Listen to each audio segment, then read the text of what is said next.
Sometimes there's usually two kinds of youth leaders. There is the youth leader who never becomes a youth leader because they don't think that kids would be interested in them, and they don't feel like they have talents and abilities to be a youth worker. And then there's the youth workers who have a big ego and think they are the gift of the century to kids. There's lots in between, thankfully.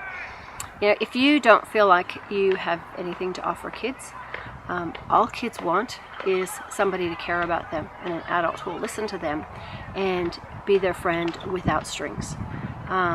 After 40 years, it's every year the gap widens between me and children, and it takes maybe a little bit longer for me to build rapport with kids, but I still work with high school kids because that's the love that God has given me for that age group.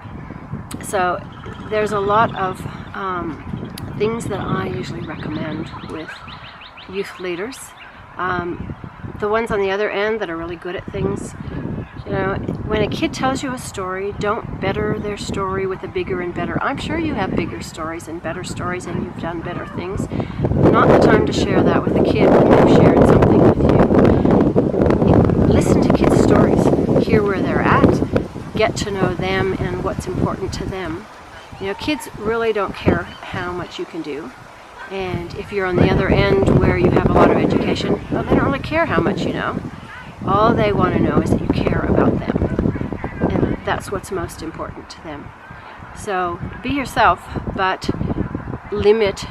shut yourself down a little bit if you are on the end of I'm really good at everything, and help the kids to understand that they are worthwhile, that they have value, and that you care about that value.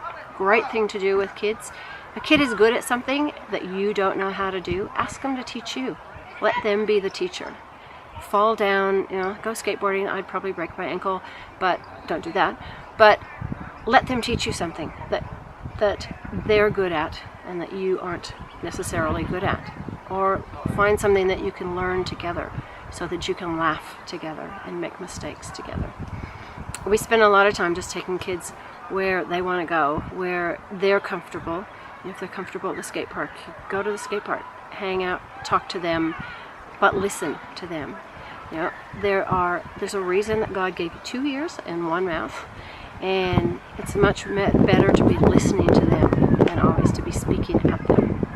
So think about what's important in your relationships. Do you like somebody to override you and talk about themselves, or do you really appreciate when people listen to you and care about what's important to you? So listen, use both your ears, close your mouth a little bit more often. If you're a little bit shy about youth ministry, just show kids that you care about them. There aren't very many people who care about kids without any strings attached. So go be that person. And if you weighed me as a youth worker, I don't have any musical skills. I don't like to speak. I don't really like any upfront roles, but I can get next to a kid and I can love kids and demonstrate that I care about them. So just do it. There's a whole world of kids out there who need adults